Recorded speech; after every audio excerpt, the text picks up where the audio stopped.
Hi everyone, I'm having a recording day today and I thought it would be fun to show you a number of my paintings, and I talked about that before and about recording it, and I never got around to doing it, and I thought, why not? Let's do that. And so here I'm showing you a wall with several paintings on them. I will get closer. I've got my selfie stick, but since this one is in portrait, I'll have to get it from up here. That one, I like that one a lot. And here is, I'm calling that Lady of the Lake. And the web weaver, I like that too. That means something to me as well. Web weaver. And then I'm moving to this one. This one I also really like. Well, I like them all, otherwise I wouldn't have them up on the walls, of course. And I'm sorry I'm wobbling. That's because of the selfie stick. This is my cat Neela. And I have to move around because there's all kinds of stuff here on the floor, of course. This is my cat Bailey, and he made his transition last year in February, and I painted him after that, and that helped me an awful lot to deal with his passing, because he was my familiar. He was my, well, like a soulmate, really, yeah. And he's hanging right next to the door to the kitchen, so every time I go there, I see him. It's as if he's still with me.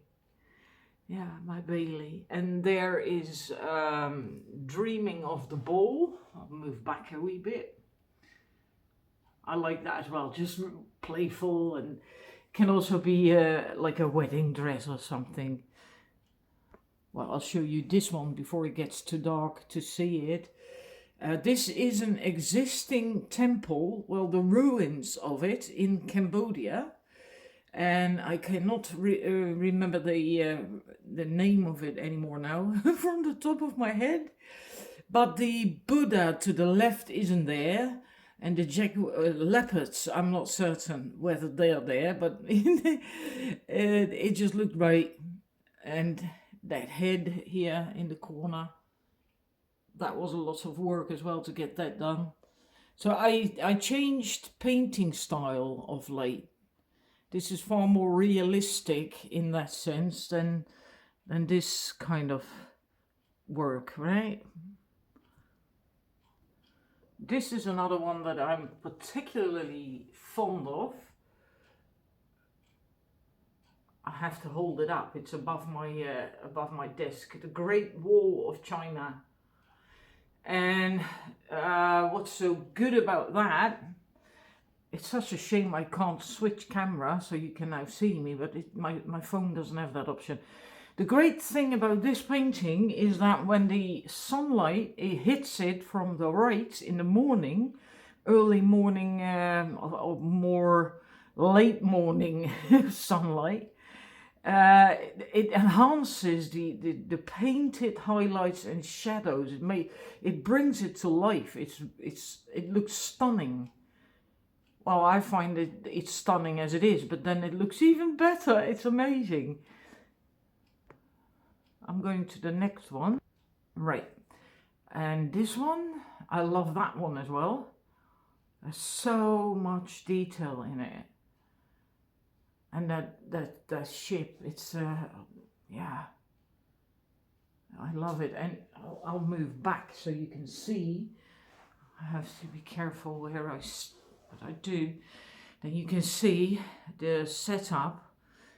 There's a beautiful cupboard here, right? An antique cupboard, but that samurai on the cupboard with that ship there, and then this salt lamp that I switch on in the evenings, and it gives that wonderful light on that glow on that painting. So I'm moving to the next one. This is the first painting I did in a different style, And believe it or not, almost every leaf you see, also on the trees in the back, is done with a very thin brush, a liner, one by one by one, and then several layers as well to get highlights and shadows and all this. It was an unbelievable amount of work. Yeah, but I do like it. Well, not a painting, obviously, but this is my little kitten. She's almost 11 months old now. Roosje. Little Rose. That means little Rose. Roosje. Yeah, pussy. Yeah. She's recently been spayed, neutered. And today she went outdoors without a lead for the very first time. Yeah, she's so sweet. Yep. And there's the next painting, another cottage. And someone, I shared these paintings in a group online on Facebook, a painters group and an acrylics paintings group. And one person said when she saw this, that is actually the best painting I've ever seen. That was, yeah, I was just speechless, you know, to get feedback like that. Yeah. And I'll show you another one. This is my latest. Dragon Fairy is what I call it. This is my last work. I just finished it last week. I'm really very proud of it. I love it. This was just a cute little thing. And it was still quite a lot of work to get those pages right. And so they're not too tall, or, you know. And I'm still not certain whether I got it right, but it was actually quite a lot of work. There's a smaller painting, and then there is that one over there. It's just 20 by 20 centimeters, so it's a really small one. And then up there I have to move up, otherwise there is not enough light so you can see it, is the Sphinx. Yeah, the sun is setting, so then it hits that wall now. Of course, that's just shadow. It's of course not in the painting, right? So the Sphinx. This is also one of my more recent works. It is still drying, as you can see, with the newspapers underneath. I varnished it the other day. And this is Leonach Cottage in Scotland, an existing cottage on the battlefield of Culloden. If you've watched the series Outlander, you will know that battle. And yeah, I'm calling this painting The Mists of Time, because it's basically, the idea is that Leonach Cottage is in this time, in the present.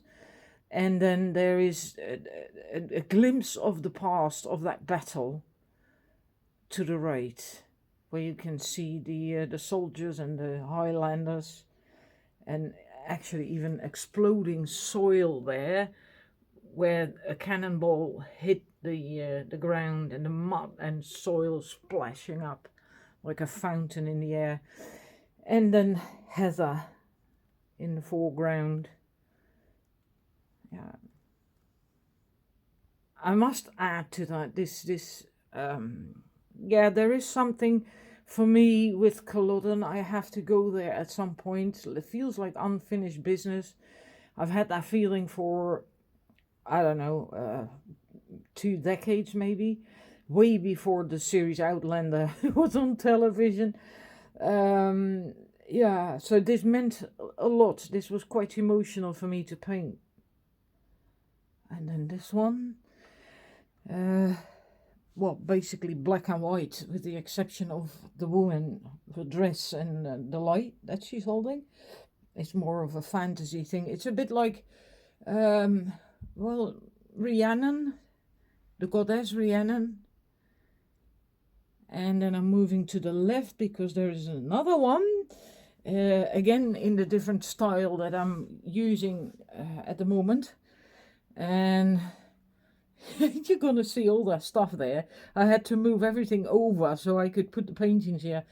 This is an existing lodge in Canada. I can't remember the name now. It's an island near a lake or on a lake in Canada, and it's a huge lodge that you can rent for meetings or weddings, etc.